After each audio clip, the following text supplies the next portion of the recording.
Assalamualaikum warahmatullahi wabarakatuh.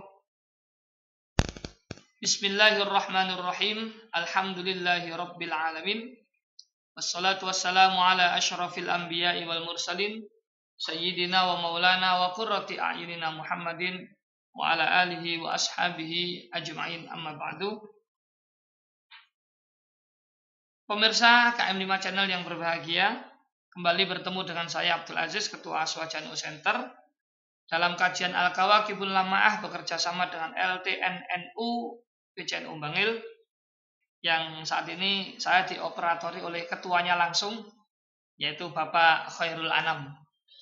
Nah, semoga beliau dikaruniai kesehatan. Saat ini di episode yang ke-16 ini saya ingin mengulang kembali bahwa sebelum-sebelumnya di episode yang ke 14 dan 15 ini menjawab tentang tuduhan ilmu tasawuf adalah ilmu yang diambil dari pemahaman Hindu Buddha dan filosofi Yunani. Sehingga orang-orang yang mempunyai pemahaman semacam ini atau mempunyai tuduhan semacam ini menganggap ulama-ulama tasawuf tidak sah atau tidak pantas untuk dikategorikan sebagai Ahlussunnah wal Jamaah. Malah mestinya kalau mereka tidak dinyatakan sebagai orang kafir, mestinya mereka dinyatakan sebagai orang-orang yang termasuk dalam golongan ahli bid'ah. Nah, di pertemuan yang ke-14 dan ke-15, terutama di pertemuan yang ke-14 itu ditegaskan bahwa tidak demikian, karena kenyataannya ilmu tasawuf itu muncul dari hati para waliullah yang karena beliau mengamalkan Al-Quran dan hadis dengan sungguh-sungguh, dengan ikhlas lillahi ta'ala, maka Allah menerangi hati beliau, dan kemudian dari hati beliau itulah tersarikan keilmuan yang luas, kemudian tentang etika yang baik, tentang rahasia-rahasia kehidupan, hakikat kehidupan yang tidak mudah disampaikan oleh lisan orang-orang biasa. Disitulah sumber daripada ilmu tasawuf. Bahkan di pertemuan yang kemarin yang ke-15 disampaikan bahwa ulama-ulama tasawuf itu adalah ulama-ulama ahli fikih. Karena tasawuf itu adalah sari daripada ilmu syariat. Sehingga untuk menjadi pemimpin dalam bidang tasawuf, maka harus orang-orang yang mengerti betul tentang ilmu syariat, yang tabahur fi ilmi syariah. Dia harus mengerti tentang mantukus syariah, tentang mafhumus syariah, tentang khasus syariah, tentang amus syariah, tentang nasikh dan mansukhus syariah. Bahkan dia harus mengenal betul tentang bahasa Arab agar supaya bisa membedakan mana yang hakikah, mana yang majaz, mana yang isti'arah dan lain sebagainya. Jadi timbullah sebuah kesimpulan, ulama sufi itu pasti faqih, walaupun faqih itu belum tentu sufi. Imam Al-Junaidi di akhir pertemuan yang kemarin juga saya sampaikan bahwa orang yang tidak hafal Al-Quran dan tidak menulis hadis, maka ilmu tentang ketasawufan tidak boleh didapatkan darinya. Ini menunjukkan bahwa tasawuf itu tidak bisa lepas dari ilmu syariat, dari pengamalan terhadap Al-Quran dan hadis. Ini ada sebuah testimoni yang disampaikan oleh Imam Asy'arani. Testimoninya didapatkan dari Syekh Izzuddin bin Abdissalam. Lengkapnya, waqala Asy'arani. Waqala lan dawuh sapa Asy'arani Imam Asy'arani. Wa kana lan ana sapa Asy-Syaikhu Izzuddin ibnu Abdissalam, Syekh Izzuddin bin Abdissalam radhiyallahu anhu yaqulu dawuh sapa Izzuddin bin Abdissalam. Ba'da istimaihi, ing dalam sakwise kumpule Izzuddin bin Abdissalam ala Syekh Abil Hasan Asy-Syadzili, ing atase Syekh Abil Hasan Asy-Syadzili, wa taslimihi lan taslimi Izzuddin bin Abdissalam bil qaumi maring kaum sufi. Dawuh min a'dhamid dalil, ing dawuh min a'dhamid dalil. Min a'dhamid dalil iku setengah saking agung-agunge dalil. Ala anna ta'ifatas sufiyah ing atase sak tenane sak golongane ulama sufi iku kok adu longgo sapa ta'ifatas sufiyah ala a'dhami asasid dini ing atase luwih agung-agunge pondasine agama. Ma utawi barang ya kok kang tumiba apa ma ala aidim ing atase tangane ing atase pira-pira tangane Thaifatus Sufiyah minal karomati saking pira-pira keramat, pira-pira karomah wal khawarij lan pira-pira barang kang nulayani ada.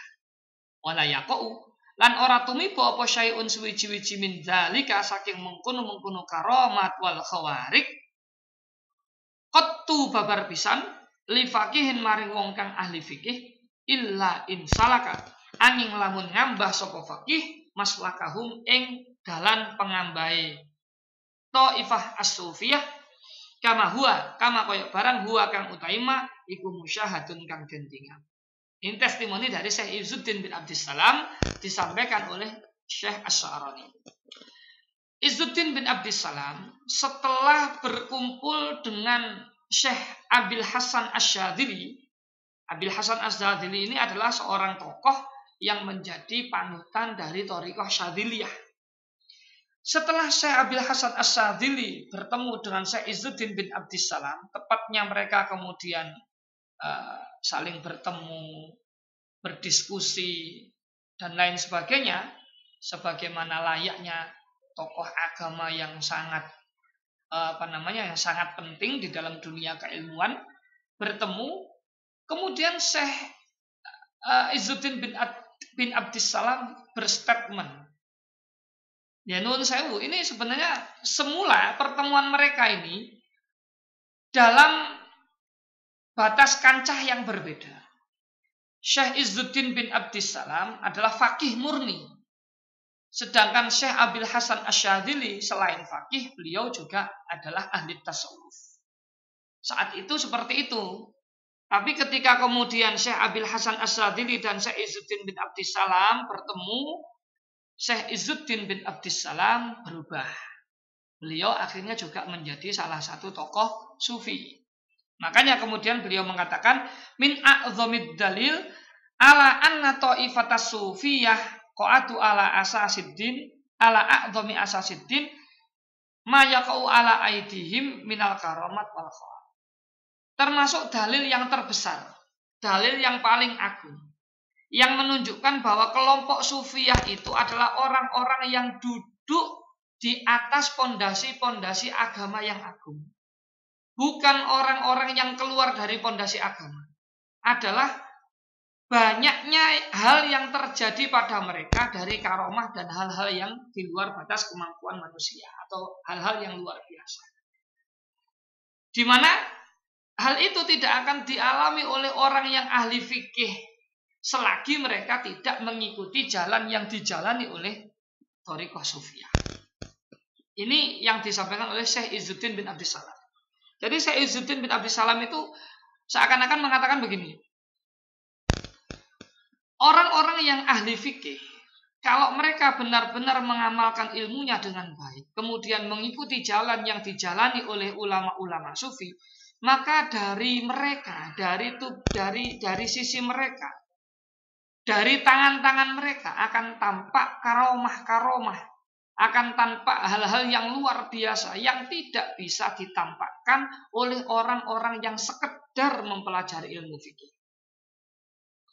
Ini kalau dibalik pemahamannya menunjukkan bahwa orang-orang yang berkecimpung di dalam ilmu tasawuf atau ulama sufi itu adalah orang-orang yang didasari dengan keilmuan fikih yang sangat mendalam, didasari dengan ilmu syariat yang sangat luas. Sehingga hal ini kemudian menjadi menjadi benteng yang sangat kuat terhadap tuduhan bahwa ilmu tasawuf adalah berasal dari ilmu atau berasal dari metode Hindu-Buddha, agama Hindu-Buddha ataupun dari filsafatnya kaum Yunani. Sangat terbantahkan sekali. Wa kana lan ono sapa Asy-Syaikh Izzuddin, Syekh Izzuddin radhiyallahu anhu qabla dzalika ing dalem sadurunge mengkono-mengkono kaum. Iku yungkiru ngingkari sapa Izzuddin al qaumi ing atase kaum sufi. Syekh Izzuddin bin Abdissalam ini sebelumnya adalah termasuk orang yang ingkar terhadap kaum sufi. dan memfokuskan diri terhadap fikih tanpa melibatkan terhadap ilmu tasawuf. Wa yaqulu lan ngucap sapa Syekh Izzuddin, halana apa ta iku kaduwe kita tarikun utawi dalan ghairul kitab bisa liyane Al-Qur'an was sunnati lan sunnah.